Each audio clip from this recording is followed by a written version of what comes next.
Hi guys, ആദ്യമായി എൻ്റെ വീഡിയോയിലേക്ക് സ്വാഗതം. ഇന്ന് നമ്മൾ എല്ലും കപ്പയാണ് ഉണ്ടാക്കാൻ പോകുന്നത്. ആദ്യമായി നമുക്ക് പൊടികളിടാം. ഒരു 2.5 ടേബിൾ സ്പൂൺ മല്ലിപ്പൊടി ആദ്യം എടുത്തിട്ടുണ്ട്.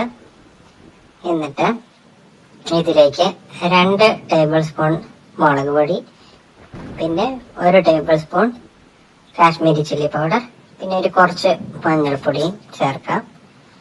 എന്നിട്ട് ഈ പൊടിയെല്ലാം നമുക്കൊന്ന് മിക്സ് ചെയ്തിട്ട് നമുക്ക് വറക്കാനായിട്ട് വെക്കാം.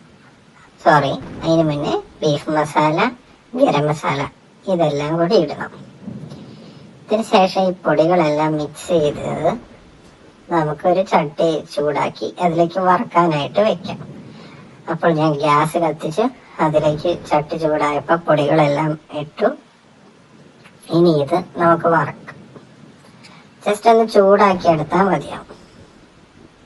നമുക്കൊന്ന് ഇളക്കി കൊടുക്കാം. ആദ്യം പൊടിയെല്ലാം ഒന്ന് വന്നിട്ടുണ്ട്. ഈ വറുത്ത് വെച്ച പൊടികളെല്ലാം നമുക്ക് ബീഫിലേക്ക് മിക്സ് ചെയ്ത് വെക്കാം. ഈ പൊടികൾ മാത്രമല്ല, നമുക്ക് കുറച്ച് വെളുത്തുള്ളി, ചുമന്നുള്ളി, ഇഞ്ചി ഇതെല്ലാം അരിഞ്ഞ് വെച്ചിട്ടുണ്ടായിരുന്നു. ഇതെല്ലാം നമുക്ക് ചേർത്ത് കൊടുക്കാം. കുറച്ച് കറിവേപ്പിലയും കൂടി നമുക്ക് ചേർത്ത് കൊടുക്കണം. പിന്നെ ആവശ്യത്തിനുള്ള ഉപ്പും കൂടി ഇടുക. അതിനുശേഷം കുറച്ച് പച്ച വെളിച്ചെണ്ണ ഒഴിക്കുക. എന്നിട്ട് ഈ ബീഫ് എല്ലാം നല്ലപോലെ നമുക്കൊന്ന് മിക്സ് ചെയ്ത് കൊടുക്കാം. ബീഫ് മസാല എല്ലാം ബീഫിലേക്ക് പിടിക്കുന്ന രീതിയിൽ നല്ലപോലെ ഒന്ന് മിക്സ് ചെയ്ത് കൊടുക്കുക. എന്നിട്ട് കുക്കർ അടച്ചു വെച്ചിട്ട് നമുക്ക് വേവിക്കാൻ വെക്കാം. അപ്പോഴേക്കും നമുക്ക് കപ്പയെല്ലാം വെട്ടി അരിഞ്ഞ് കഷ്ണങ്ങളാക്കി എടുക്കാം. കപ്പ ഇങ്ങനെ തൊണ്ട് പൊളിച്ചിട്ട് നമുക്ക് കഷ്ണങ്ങളാക്കി ചെറിയ ചെറിയ കഷ്ണങ്ങളാക്കി കണ്ടിച്ചിട്ട് കുക്കറിലേക്ക് വെക്കാം. കപ്പ എല്ലാം വെട്ടി നല്ലപോലെ കഴുകി അതിന് ശേഷമാണ് നമ്മളിപ്പം കുക്കറിൽ വെക്കുന്ന പോലെ എടുത്തിട്ടുണ്ട്. കഴുകി എല്ലാം എടുത്ത് കുക്കറിലേക്ക് ഇടാം. അതിന് ശേഷം കുറച്ച് വെള്ളം ഒഴിച്ചിട്ട്, വേവാൻ പാകത്തിന് വെള്ളം ഒഴിച്ചിട്ട് ഉപ്പും അതിലേക്ക് കുറച്ച് മഞ്ഞൾപ്പൊടിയും കൂടെ വെച്ച് ഒന്ന് ജസ്റ്റ് ഒന്ന് ഇളക്കിയിട്ട് നമുക്ക് വേവിക്കാൻ വെക്കാം. അപ്പൊ നമ്മുടെ കപ്പ വെന്തിട്ടുണ്ട്. കപ്പ നമുക്കൊന്ന് എടുത്തു നോക്കാം. ബീഫ് വെന്തിട്ടുണ്ട്. അപ്പൊ ബീഫ് നമുക്കൊന്ന് എടുത്തു നോക്കാം. ഗായ്സ്, അപ്പൊ നമ്മുടെ ബീഫ് അടിപൊളിയായിട്ട് വെന്തിട്ടുണ്ട്. ഇതിന്റെ കുറച്ച് വെള്ളം വറ്റിക്കാനായിട്ട് നമുക്കൊന്ന് തുറന്ന് വെച്ചൊന്ന് ചെയ്യാം. അതിനുശേഷം ഇത് കപ്പയുടെ അരപ്പ് നമുക്കെടുക്കാം. തേങ്ങ, ചുവന്നുള്ളി, പച്ചമുളക്, കറിവേപ്പില ഇതൊക്കെ ഒന്ന് അരച്ച് കപ്പയുടെ മേളിലേക്ക് നമുക്കൊന്ന് ഇട്ട് കൊടുക്കാം.